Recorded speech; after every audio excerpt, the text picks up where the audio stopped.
साल 1940 में रशिया ने सेना के साथ मिलकर 5 कैदियों पर एक स्लीप एक्सपेरिमेंट किया। उन्हें 30 दिनों तक बिना सोए एक कमरे में रहना था। इसके बदले में उन्हें रिहाई दी जानी थी, लेकिन ये इतना खतरनाक साबित होगा इस चीज की कल्पना भी किसी ने नहीं की थी। चलिए रशिया के इसी स्लीप एक्सपेरिमेंट के बारे में विस्तार से जानते हैं, जिसे रशियन स्लीप एक्सपेरिमेंट भी कहा जाता है।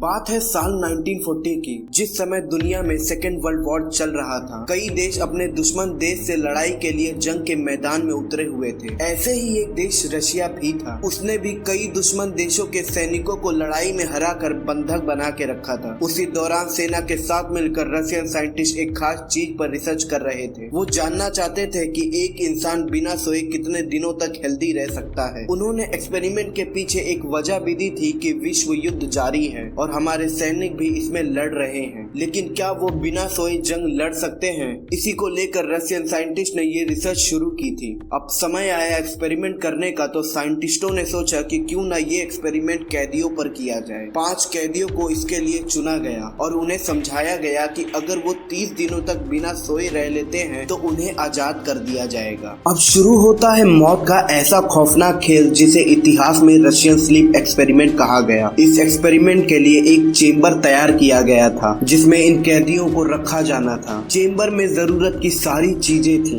और हर तरफ कैदियों की एक्टिविटी पर नजर रखने के लिए कैमरे भी लगाए गए थे। इस चेंबर की एक दीवार मोटे बुलेट प्रूफ ग्लास से बनी हुई थी। इस ग्लास की एक खासियत थी कि ग्लास से बाहर से अंदर की तरफ तो देखा जा सकता था, लेकिन अंदर से बाहर का मंजर देख पाना नामुमकिन था। फिर कैदियों को चेंबर के अंदर भेजकर उसे लॉक कर दिया गया। कैदी एक्सपेरिमेंट के दौरान सोए नहीं, इसके लिए एक खास तरह की गैस ऑक्सीजन के साथ छोड़ी जाने लगी ताकि वो चाह कर भी ना सो पाए। चेंबर के अंदर माइक्रोफोन भी लगे थे जिससे कि साइंटिस्ट उनकी हर बात सुन सकते थे। पहला दिन नॉर्मल बीता। सबने खाना पीना करके और एक दूसरे से बात करके अपना समय बिताया। दूसरा दिन भी ठीक ही था। तीसरे दिन कैदी थोड़े थके थके से लगे, लेकिन फिर भी दिन जैसे तैसे बीत गया। चौथे दिन में उनकी आंखों में नींद तो दिख रही थी, लेकिन वो गैस के कारण सो नहीं पाए। 5वें दिन साइंटिस्ट ने नोट किया कि कैदी आपस में बात तो कर रहे हैं, लेकिन वो सभी एक साथ ही बोले जा रहे हैं। सभी बस अपनी बात सुना रहे थे और दूसरे की नहीं सुन रहे थे। 6वें, 7वें और 8वें दिन उनकी हालत और ज्यादा खराब होने लगी। वो लोग सोने की कोशिश भी कर रहे थे, लेकिन गैस के कारण उन्हें नींद नहीं आ रही थी। लेकिन 9वें दिन एक खतरनाक चीज होती है। 5 में से एक कैदी अचानक जोर जोर से चीखने लगता है। बाहर बैठे साइंटिस्ट ये सब देखते तो है,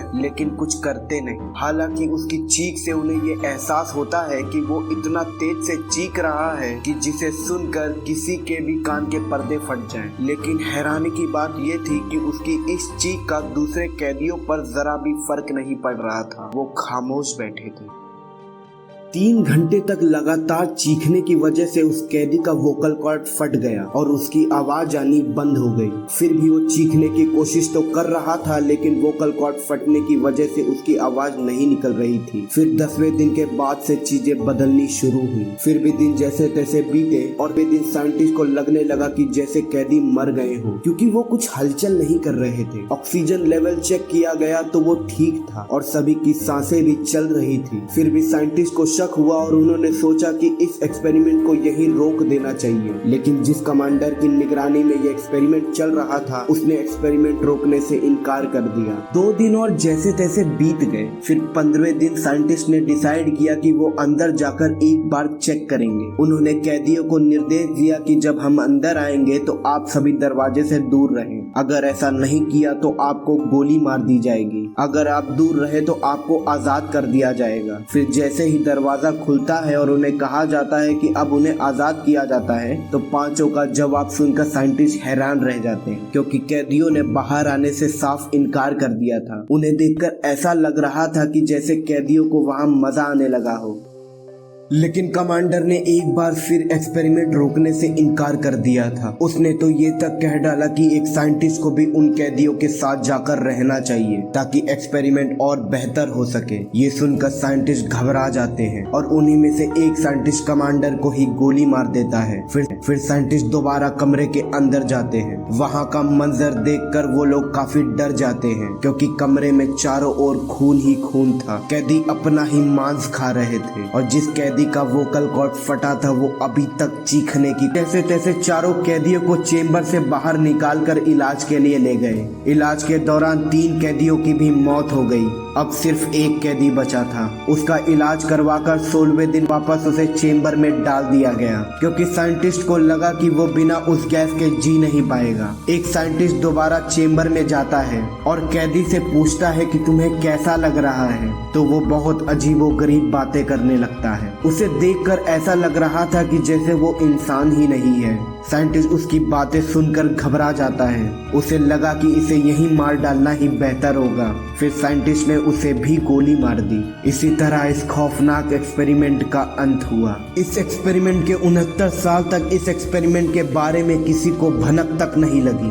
फिर 2009 में क्रीपीपास्ता नाम के एक वेबसाइट ने पहली बार एक आर्टिकल लिखा और इस एक्सपेरिमेंट का जिक्र किया। जब ये कहानी दुनिया के सामने आई तो रशिया ने साफ साफ इनकार किया कि इस तरह का कोई एक्सपेरिमेंट उनके देश में नहीं किया गया है। लेकिन इस एक्सपेरिमेंट को लेकर समय समय पर तथ्य भी सामने आए। कुछ लोगों का मानना था कि ये सच है, वहीं कुछ लोगों का कहना था कि ये मात्र एक काल्पनिक कहानी है। लेकिन आज तक इस पर बहस जारी है। आप लोगों को इस बारे में क्या लगता है कि ये सच है कि काल्पनिक?